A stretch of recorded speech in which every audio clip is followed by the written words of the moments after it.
41 নম্বর লব্ধ রাশির উদাহরণ হচ্ছে 1 ক্ষমতা, 2 তড়িৎ তীব্রতা, 3 দীপন তীব্রতা। আর আমরা জানি মৌলিক রাশি সমূহ হলো দৈর্ঘ্য, ভর, সময়, তাপমাত্রা,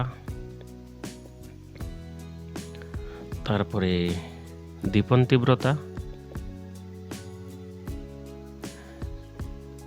পদার্থের পরিমাণ এবং তড়িৎ প্রবাহ। এই 7টি রাশি হলো মৌলিক রাশি। এই রাশিগুলো বাদ দিয়ে বাকি যত সকল রাশি আছে সেগুলা হলো লব্ধ রাশি। এখন যেহেতু দীপন তীব্রতা হলো মৌলিক রাশি, এখানে দেওয়া আছে 2 নম্বরে তড়িৎ তীব্রতা, কিন্তু মৌলিক রাশি হলো তড়িৎ প্রবাহ। এই বিষয়টা মাথায় রাখতে হবে। তড়িৎ প্রবাহ মৌলিক রাশি, কিন্তু তড়িৎ তীব্রতা হয়ে যাবে লব্ধ রাশি। আর এখানে ক্ষমতাও হলো লব্ধ রাশি। সুতরাং সঠিক উত্তর হবে 1 ক্ষমতা এবং 2 তড়িৎ তীব্রতা। নিচের কোনটি সঠিক? তাহলে আমরা বলতে পারি এ 1 এবং 2 সঠিক।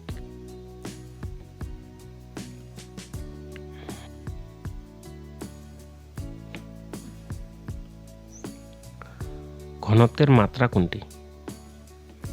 আমরা জানি ঘনত্ব সমান ভর ভাগ আয়তন।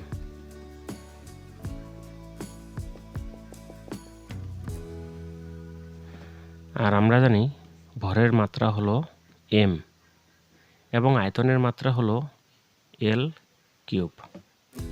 সুতরাং আমরা লিখতে পারি ml-3। তাহলে ঘনত্বের মাত্রা হবে ডি নাম্বার ml-3। সঠিক উত্তর ডি।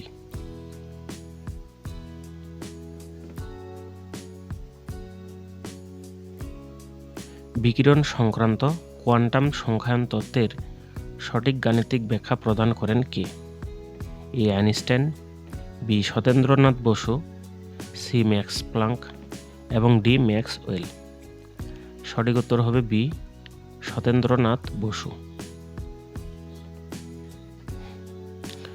44 নম্বর কোন দুটি মৌলিক বলের সমন্বয়ে ইলেকট্রোউইক ফোর্স গঠিত? এ মহাকর্ষ বল ও তড়িৎ বল, বি সবল নিউক্লিয় বল ও দুর্বল নিউক্লিয় বল, সি তড়িৎ চৌম্বক বল ও দুর্বল নিউক্লিয় বল, ডি মহাকর্ষ বল ও সবল নিউক্লিয় বল।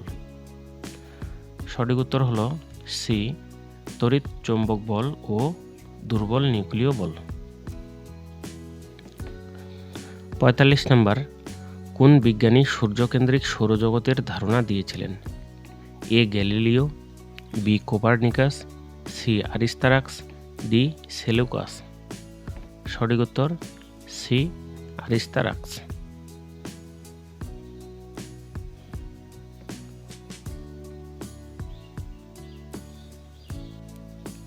46 নম্বর চূড়ান্ত ত্রুটি সমান হলে কোন বইটির দৈর্ঘ্যের আপেক্ষিক ত্রুটি বেশি হবে?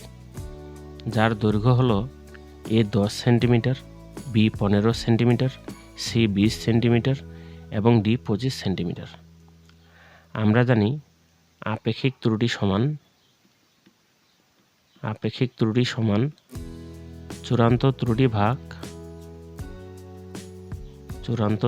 ভাগ পরিমাপকৃত মান।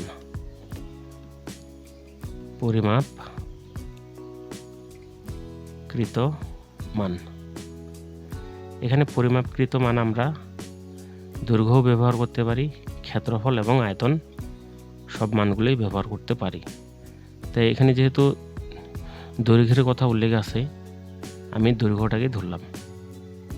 তা আমরা বলতে পারি আপেক্ষিক ত্রুটি এবং দৈর্ঘ্য এই সম্পর্কটা হলো ব্যস্তানুপাতিক। অর্থাৎ যদি দৈর্ঘ্যের মানটা বেশি হয় আপেক্ষিক ত্রুটি হবে কম, এবং দৈর্ঘ্যের মানটা যদি কম হয় আপেক্ষিক ত্রুটি হবে বেশি। যেহেতু এখানে আপেক্ষিক ত্রুটি বেশির কথা বলা আছে, সুতরাং দৈর্ঘ্যের মান এখানে সবচেয়ে কম হলো 10 সেন্টিমিটার। তাহলে দৈর্ঘ্য 10 সেন্টিমিটার হলে আপেক্ষিক ত্রুটি হবে বেশি। এর চেয়ে মানগুলো বড় আছে, এজন্য যত মানটা বড় হবে আপেক্ষিক ত্রুটি হবে তত ছোট। সুতরাং সঠিক উত্তর হলো এ 10 সেন্টিমিটার। 47 নম্বর, স্ক্রু গজের স্ক্রুয়ের সরণকে কি বলে? এ যান্ত্রিক ত্রুটি, বি লঘিষ্ঠ গণন, সি ভার্নিয়ার ধ্রুবক, ডি পিচ। সঠিক উত্তর হলো ডি পিচ। স্ক্রু গজের স্ক্রুয়ের সরণকে বলা হয় পিচ।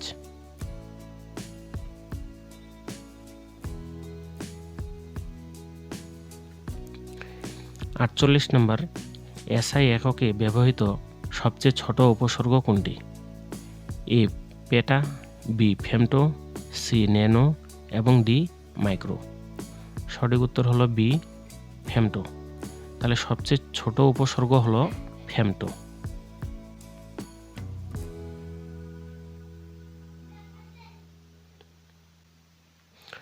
49, গণিতের নতুন একটি শাখা ক্যালকুলাস আবিষ্কার করেছিলেন কারা? এ বিজ্ঞানী নিউটন ও কোপার্নিকাস, বি বিজ্ঞানী নিউটন ও গ্যালিলিও, সি বিজ্ঞানী নিউটন ও লিবনিস এবং ডি বিজ্ঞানী নিউটন ও রাদারফোর্ড। সঠিক উত্তর সি বিজ্ঞানী নিউটন ও লিবনিস।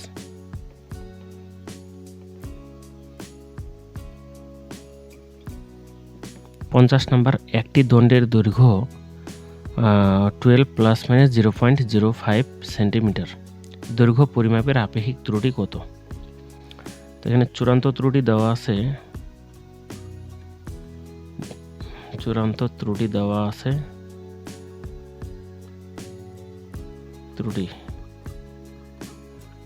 আছে 0 ± 0.05। দৈর্ঘ্য পরিমাপে আপেক্ষিক ত্রুটি কত? আমরা জানি আপেক্ষিক ত্রুটি সমান চূড়ান্ত ত্রুটি ভাগ দৈর্ঘ্য। এখন চূড়ান্ত ত্রুটির মান দেওয়া আছে 0.05 এবং দৈর্ঘ্য দেওয়া আছে 12। তাহলে উত্তর হবে 0.0042। সুতরাং সঠিক উত্তর হবে ডি 0.0042।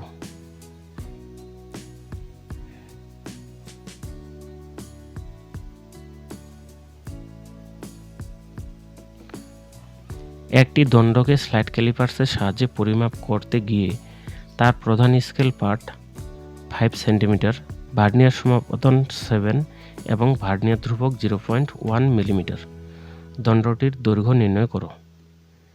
এর প্রধান স্কেল পার্ট দেওয়া আছে এম এর মান, এম সমান 5 সেন্টিমিটার এবং ভার্নিয়ার সমাপতন ভি সমান দেওয়া আছে 7।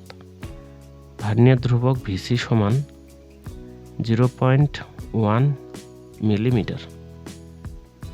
এখানে আমরা দেখতে পাচ্ছি অ্যান্সারটা সেন্টিমিটার কিংবা মিলিমিটারে দেওয়া আছে। তো আমি যদি এখানে সেন্টিমিটারেই হিসাব করি, এখানে এই মিলিমিটারটাকে আমরা সেন্টিমিটারে প্রকাশ করব এবং সেন্টিমিটারে প্রকাশ করার জন্য মিলিমিটার থেকে সেন্টিমিটারে প্রকাশ করার জন্য আমরা কি করব? 10 দ্বারা ভাগ করব।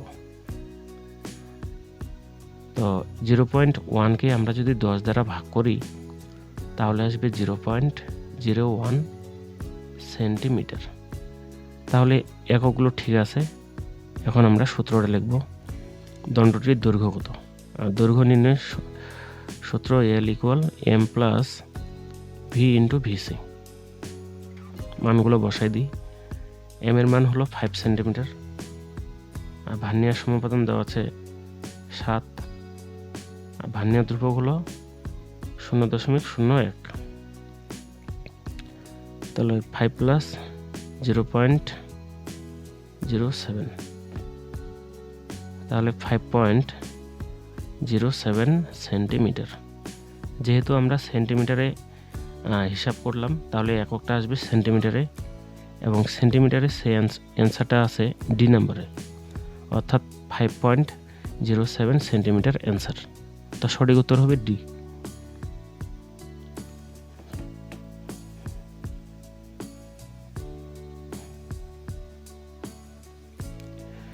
ভার্নিয়ার স্কেলের 3 নং দাগটি মূল স্কেলের 13 নং দাগের সাথে মিলে যায়, ভার্নিয়ার সমাপতন কত হবে?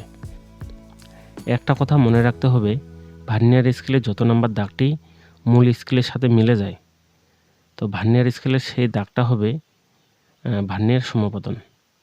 তাহলে ভার্নিয়ারের দাগটা হবে ভার্নিয়ারের সমাপতন। যেহেতু ভার্নিয়ার স্কেলের 3 নম্বর দাগটা প্রধান স্কেলের যে কোনো একটা দাগের সাথে মিলে গেছে, এজন্য আমরা ভার্নিয়ার স্কেলের দাগ নাম্বারটাকে আমরা বলবো ভার্নিয়ার সমাপতন। তা ভার্নিয়ার সমাপতন হবে A3।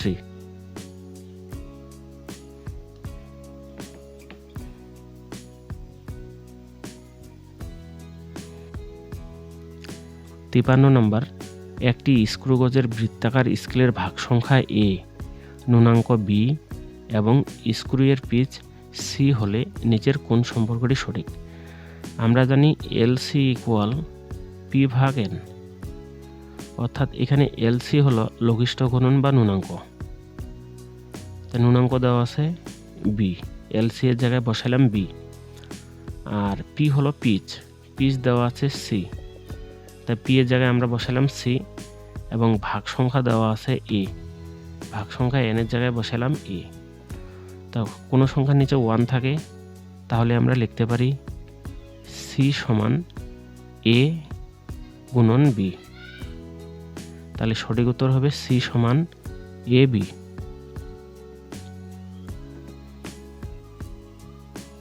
54 নম্বর, ঘনকোণের একক কোনটি? A স্টেরেডিয়ান, B candela, C degree এবং D মোল। সঠিক উত্তর হবে A স্টেরেডিয়ান।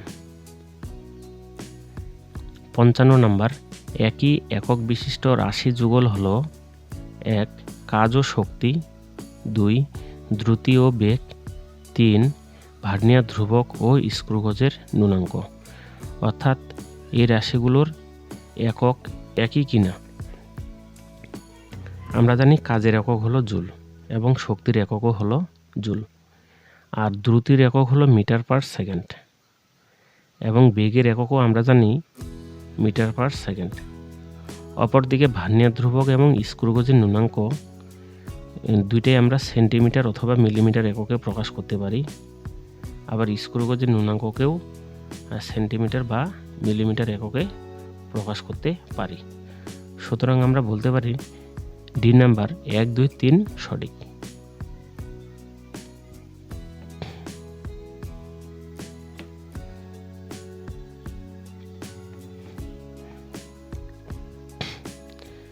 ছাপ্পান্ন নম্বর, রেডিয়ামের আবিষ্কারক কে?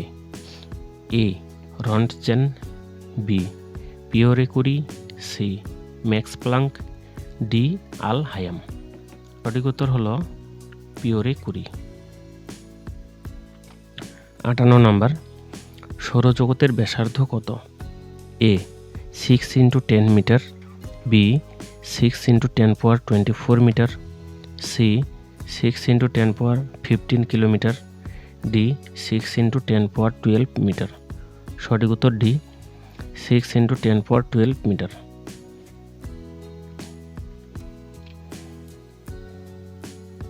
59 নম্বর, বিজ্ঞানীরা বুঝতে পারেন পরমাণুগুলো আসলে অবিনশ্বর নয়, ভেঙে তেজস্ক্রিয় বিকিরণ হতে পারে। তার শক্তি বিকিরণ করে নিউক্লিয়াসের ভেতর পড়ে যাবে। এটা রাদারফোর্ডের মডেলের সীমাবদ্ধতা ছিল, সুতরাং এটা হবে না। সঠিক উত্তর হবে 1 এবং 2। সুতরাং A 1 এবং 2।